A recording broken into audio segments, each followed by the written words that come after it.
एक हमारा ये बहुत इंपॉर्टेंट टॉपिक है acidic nature of carboxylic acid का।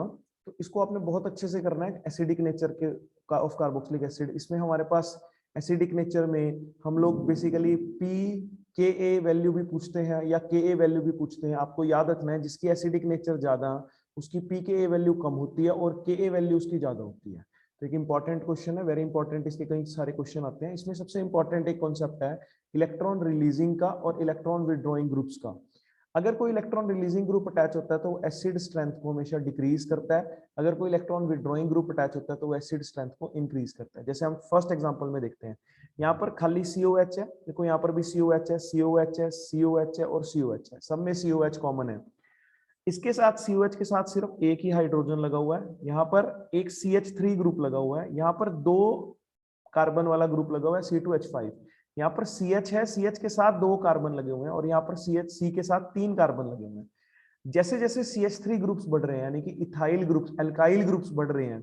जैसे जैसे अल्काइल ग्रुप्स बढ़ रहे हैं, अल्काइल ग्रुप्स एक्चुअल में क्या होते हैं? Alkyl groups are electron releasing groups.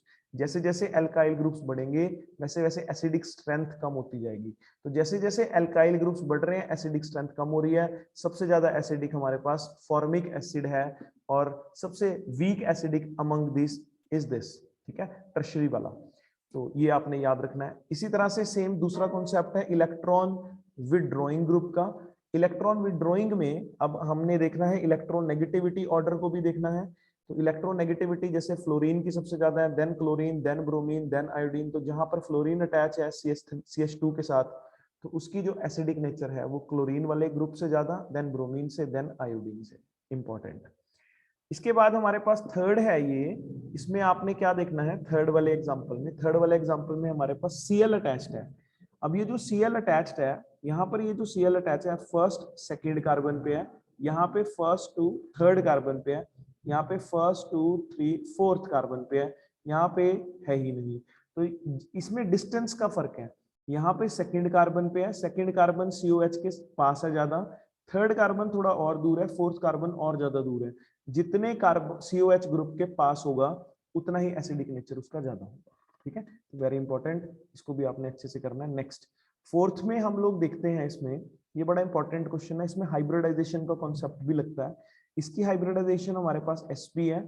इसमें ये बेंजोइक एसिड है, इसके अंदर रेजोनेंस होती है, ठीक है। इसके अंदर हमारे पास हाइब्रिडाइजेशन sp2 है और ये सिंपल है। तो सिंपल वाला के हाइब्रिडाइजेशन तो ये sp3 है बेसिकली।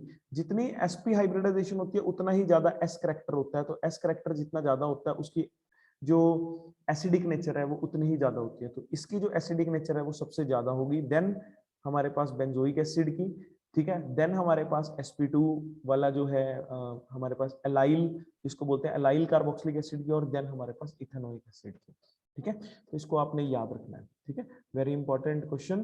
तो ये बहुत इंपॉर्टेंट है। इसकी जो हाइब्रिडाइजेशन है इसमें जो H पॉजिटिव है वो सबसे जल्दी रिलीज होगा एज कंपेयर टू दिस, ठीक है। रेजोनेंस बेंजोइक एसिड से भी ज्यादा हमारे पास इसके अंदर इसकी एसिडिक करेक्टर होगा। नेक्स्ट हमारे पास है कुछ एरोमेटिक के कॉम्प्लेक्सेस। एरोमेटिक कॉम्प्लेक्सेस में आपने फिर वही रूल याद रखना है।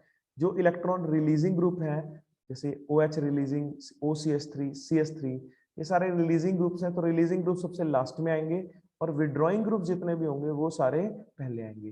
तो विड्रॉइंग ग्रुप में NO2 विड्रॉ करता है इफेक्टिवली, देन Cl। CH3 जो रिलीज करता है वो बढ़िया रिलीज करता है as compare to OCH3, as compare to OH। तो जितना इलेक्ट्रॉन विड्रॉइंग ग्रुप स्ट्रांग होगा उतना ही एसिडिक करेक्टर भी स्ट्रांग होगा।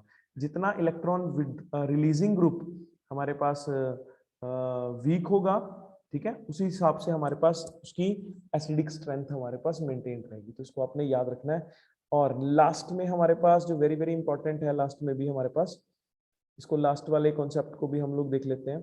ये हमारे पास जैसे NO2 की बात कर रहे हैं तो NO2 के अंदर हमने क्या किया, NO2 के अंदर हमारे पास एक है ऑर्थो पोजीशन पे, एक है पैरा पोजीशन पे, एक है मेटा पोजीशन पे और एक सिंपल बेंजोइक एसिड है। आपने याद रखना है चाहे कोई इलेक्ट्रॉन रिलीजिंग ग्रुप अटैच हो चाहे कोई इलेक्ट्रॉन विड्रॉइंग ग्रुप अटैच हो, अगर वो ऑर्थो पोजीशन पे अटैच होगा कार्बोक्सिलिक एसिड के साथ तो उसकी जो एसिडिक स्ट्रेंथ है वो मेटा और पैरा वाले आइसोमर से हमेशा ज्यादा होगी, ठीक है। मेटा और पैरा वाले आइसोमर्स के आपको थोड़ा रिमेंबर करना पड़ेगा, याद करना पड़ेगा, बट ऑर्थो वाले आइसोमर की जो एसिडिक स्ट्रेंथ है वो सबसे ज्यादा होती है हमेशा। जैसे इसी इफेक्ट को हम ऑर्थो इफेक्ट का नाम देते हैं, तो this is known as ortho effect. तो यहाँ पर ऑर्थो वाले की यहाँ पे भी ज्यादा है, यहाँ पे भी ज्यादा है, बल्कि आपने याद रखना है कि NO2 ग्रुप जो है वो एक इलेक्ट्रॉन विड्रॉइंग ग्रुप है और OH एक रिलीजिंग ग्रुप है, ठीक है। बट ऑर्थो इफेक्ट दोनों के अंदर चलता है।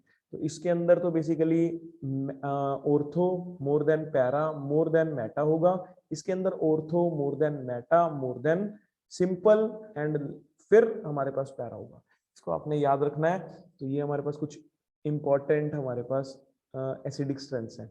सिमिलरली मिथाइल वाले केस में भी ऑर्थो पहले होगा, then simple, then meta, then para. देखो तीनों के अंदर ना, अगर आप ध्यान दो, तीनों के अंदर ऑर्थो सबसे नंबर 1 पे है, पैरा और मेटा में और सिंपल वाले में, तीनों के अंदर अलग अलग कॉन्सेप्ट है। तो आपने तीनों को एक बार ध्यान से अपनी कॉपी में नोट कर लेना और इनको एक बार अच्छे से याद कर लेना, ठीक है। All depend on the particular groups, ठीक है। इन पर्टिकुलर ग्रुप्स के ऊपर ही डिपेंड करती है ये चीजें। तो इसको आपने एक बार ध्यान से करना है जी, बहुत अच्छे से।